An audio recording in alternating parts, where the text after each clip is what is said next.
You're listening to episode 1 of the Library TechCast, Technical Difficulties. Recorded on September 6th, 2013. That's a Friday. Enjoy!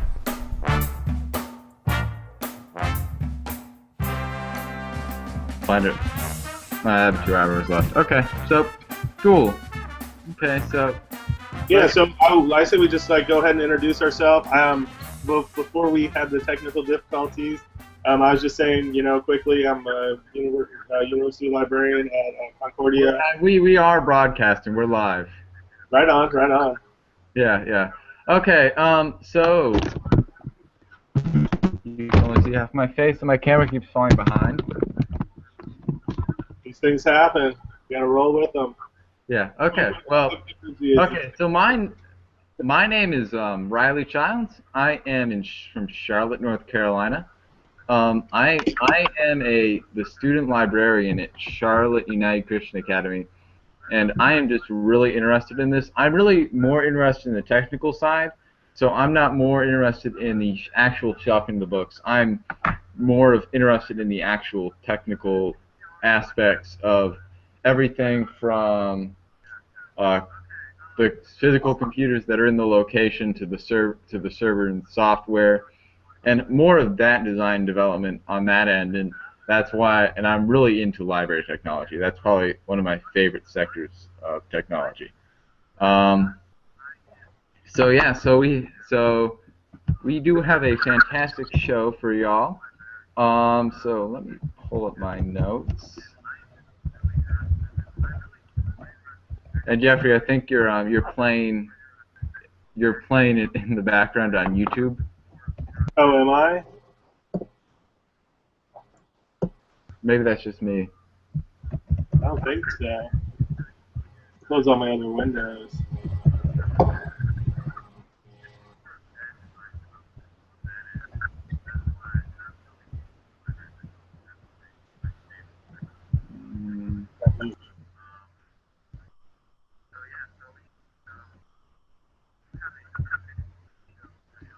Okay, so here are my notes.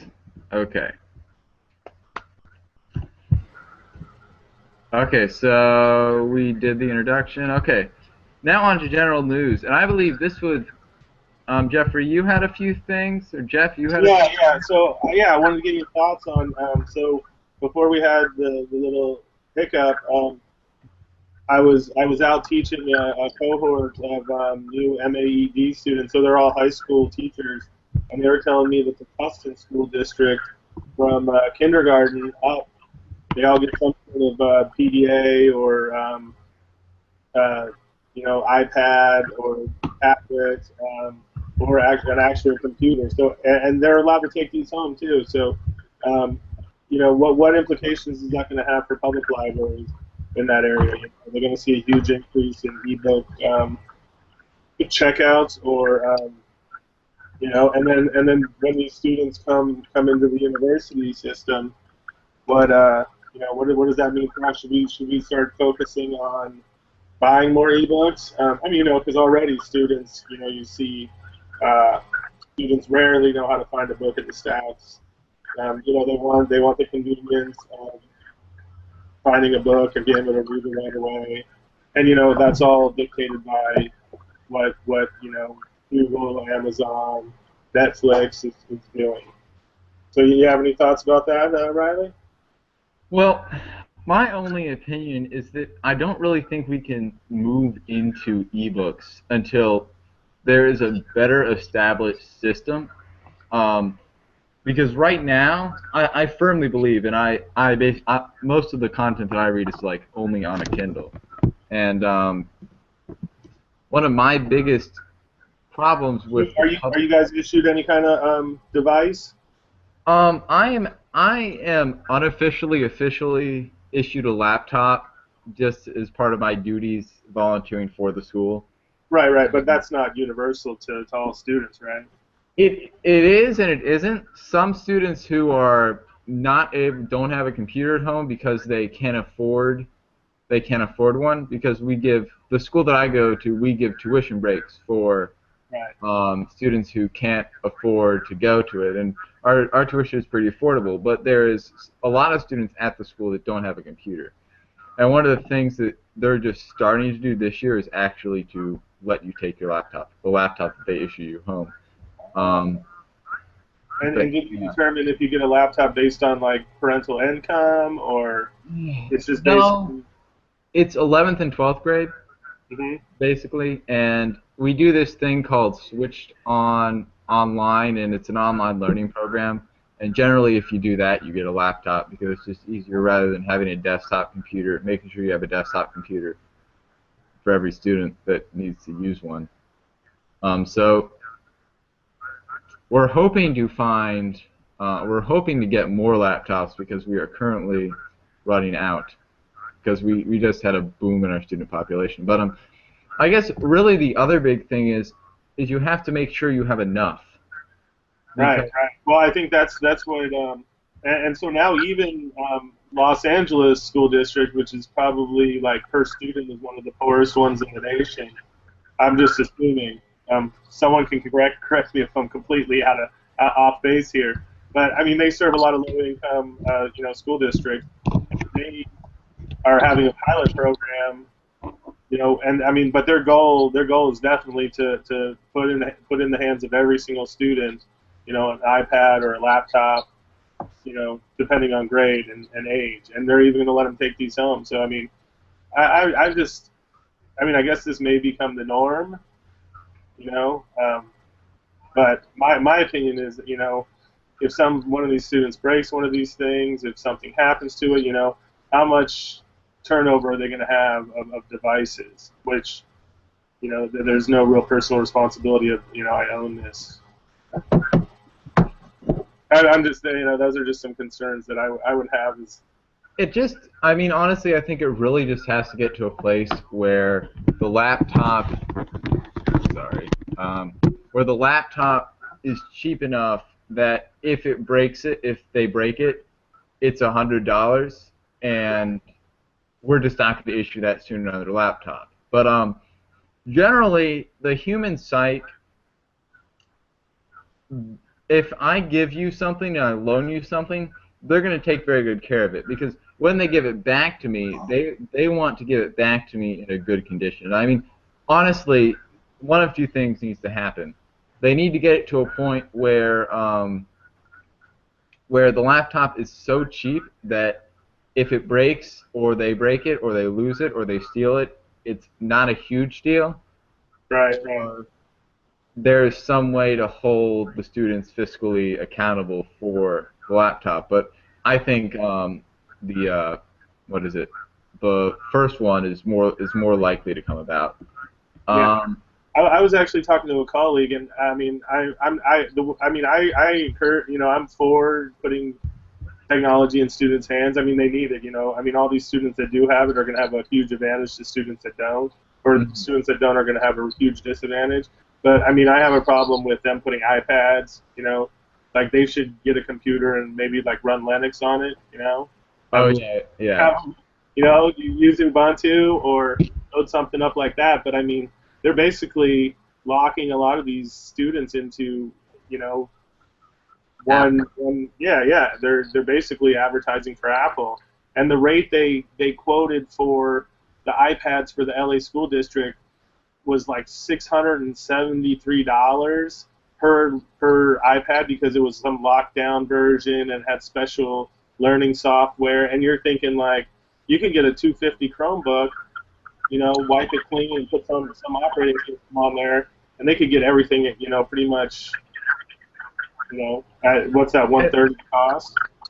And to elaborate on that, on a later segment, we're actually going to be talking, not this episode, but on a later segment in the future, we're going to be talking about Meraki.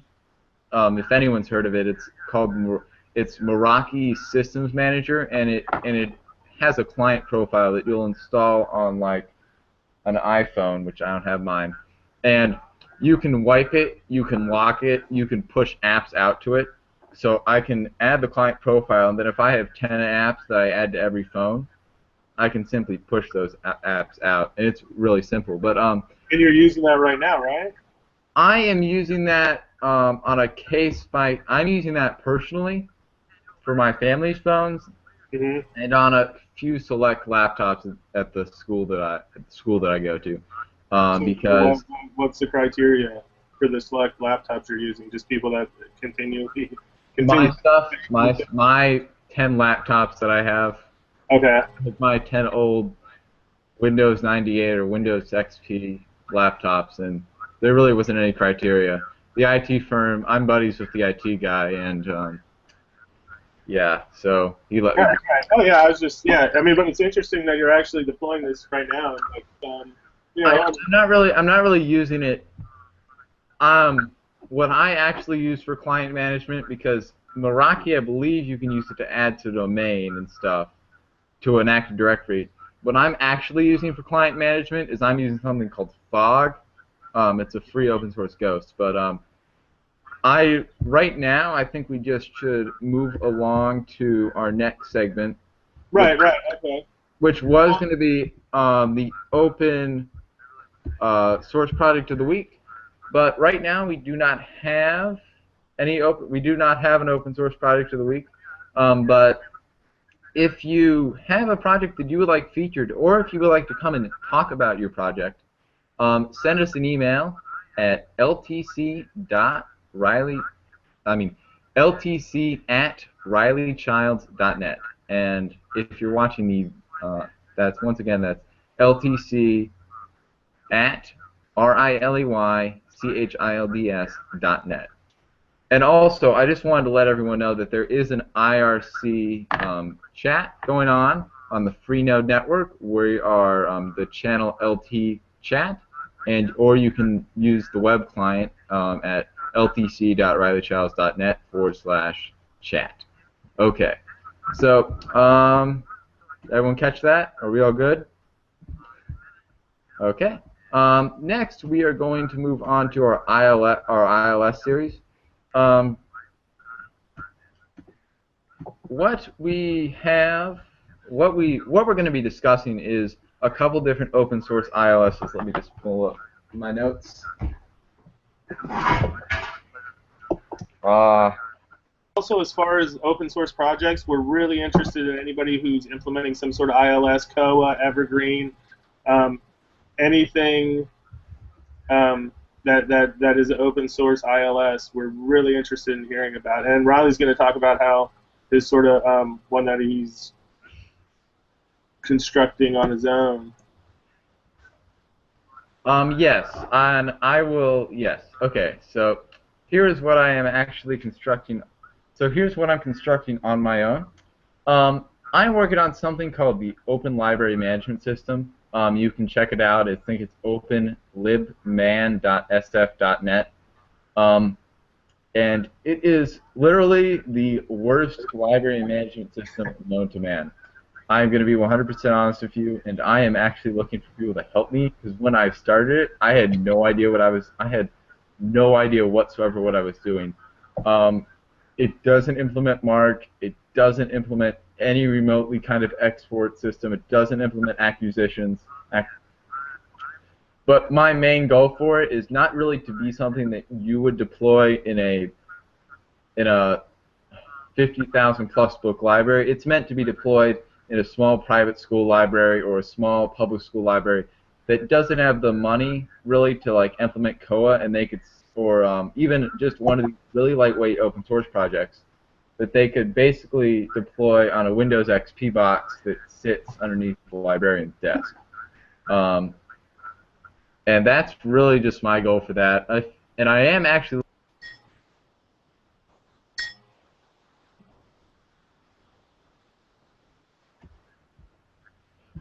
looking for contributors.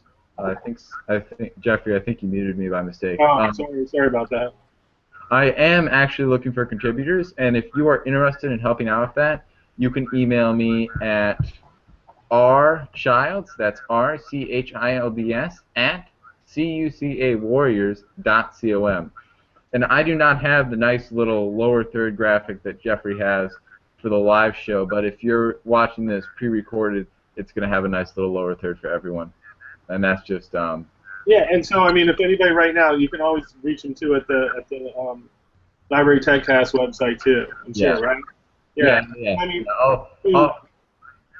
I'm not going to stop you from helping me. I don't care where you send the email. so also the applications for this is, small rural libraries, maybe libraries out in the middle of nowhere. I mean, the possibilities are endless that Yeah. the type of libraries these could serve. Yeah, and it's really meant to be an all-in-one package where right now I'm not I'm leveraging I'm leveraging I was leveraging isbndb.com, which was the worst ISBN database in the whole world. Never use it. But it worked. And then I learned about how to implement JSON. I think that's how it's pronounced, JSON. So I started using the openlibrary.org, and that has saved me lots of time. Okay, so I guess enough about my project. Let's move on to other people's awesome integrated library systems, such as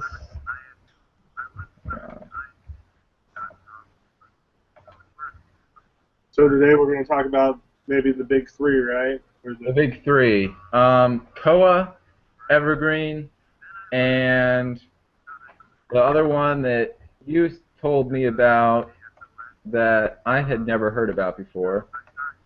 Because I know there's a lot of things. There are actually a lot of aging ILSs around.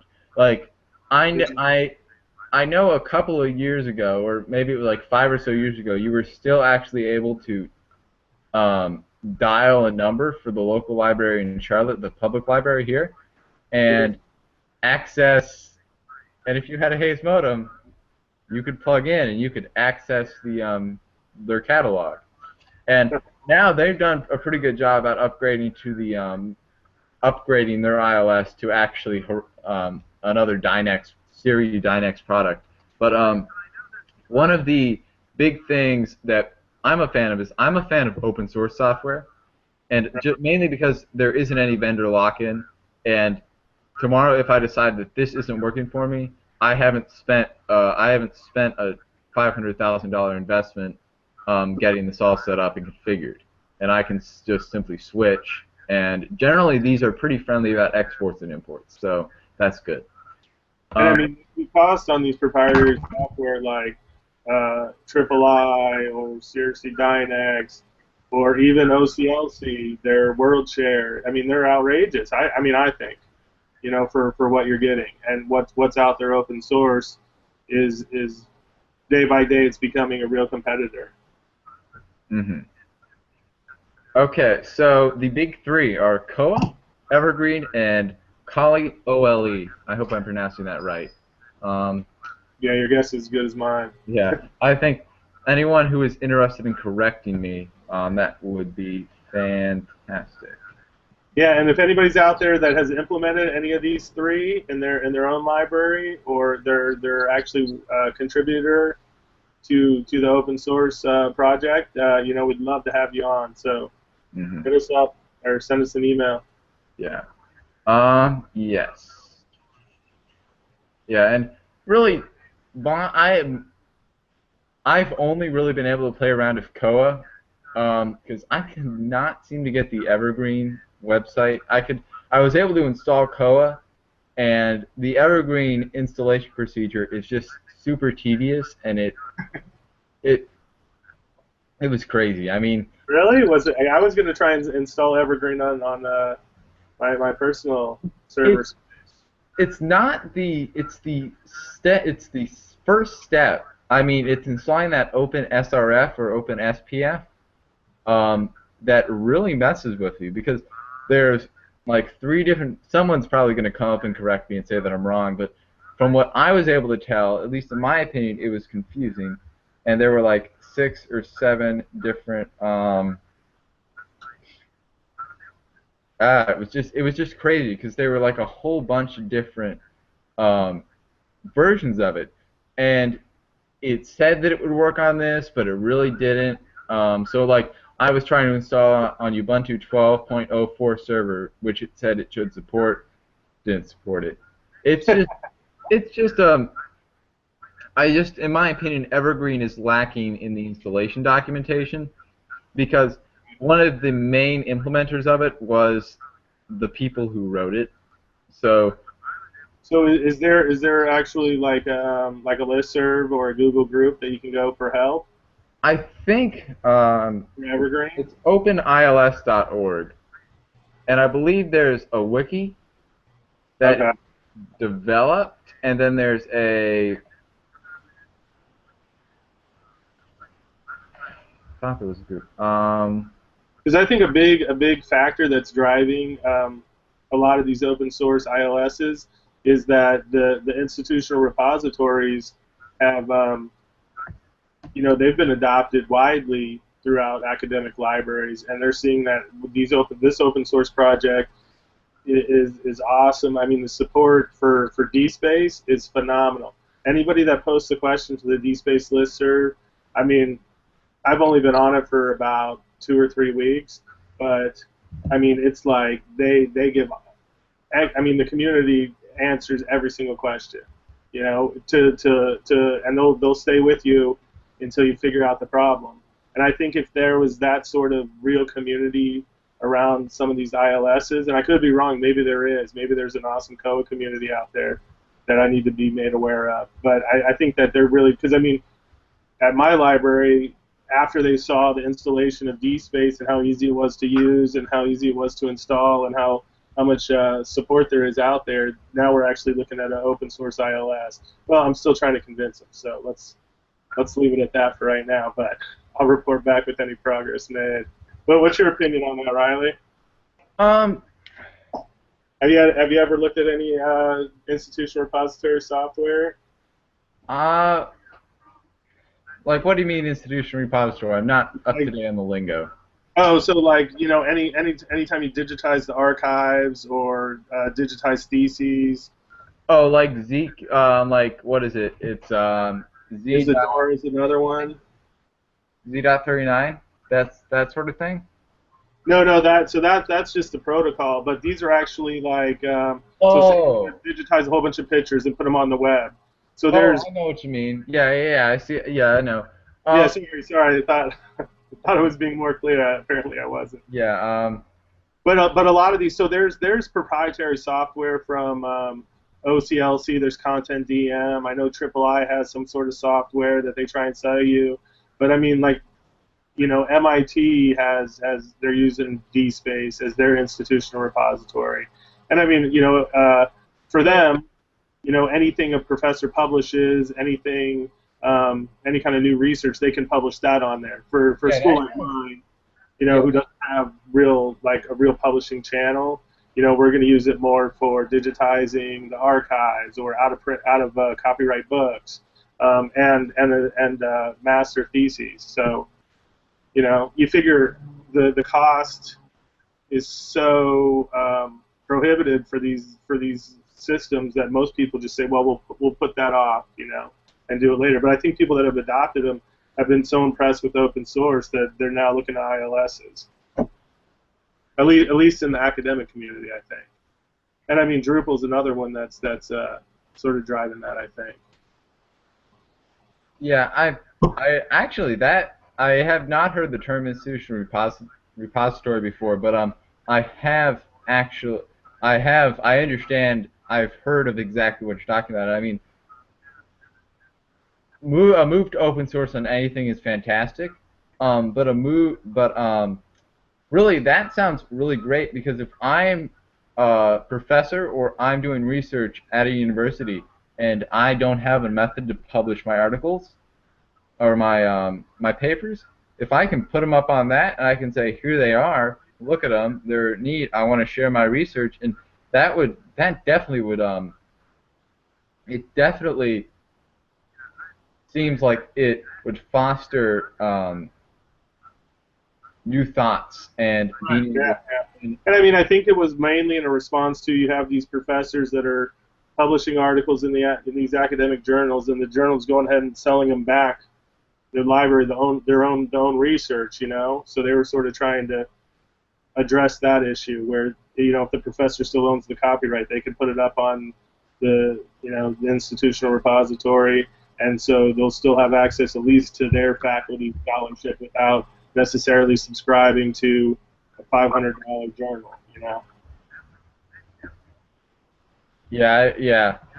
So, if anybody has any questions, Yeah, let's go to questions. So your thoughts are COA is the way to go right now for an ILS if you have to do it.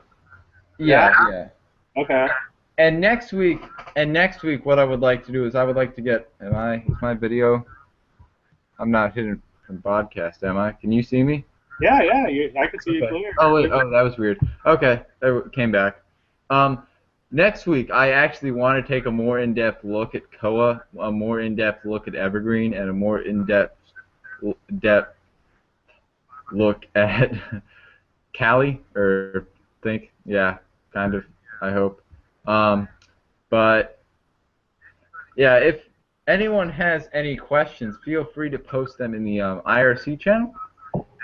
That's at ltc.rileychilds.net/chat, and we will be more than happy to answer any questions you may have.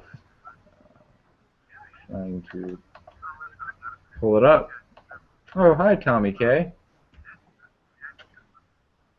Okay. So, Jeffrey, do you have any comments you wanted to make on before we shut down? Any thoughts you just wanted to leave us with? Yeah, I mean, just this podcast is going to be open source centric. So if you're attached to paying lots of money for software you can get on the internet for free or comparable software, probably not for you. But if you're passionate about free open source sharing communities, this will be the podcast for you. And we're going to explore not just Evergreen and COA, but we're going to go into open source everything. So bear with us for these painful first couple of weeks where we're settling in and sort of finding our groove. But we hope to bring you some exciting news, some informational ideas, and just really push forward the open source movement. What about you, Riley? Any parting words for the weekend? I just wanted to make sure that everyone, there's one thing that you see with open source, and you see open source equals free, and I just wanted to make sure that everyone remembers is that open source is cheaper than commercially available software because it's not outright free, but you still have to support it, and your IT team, your service desk, those people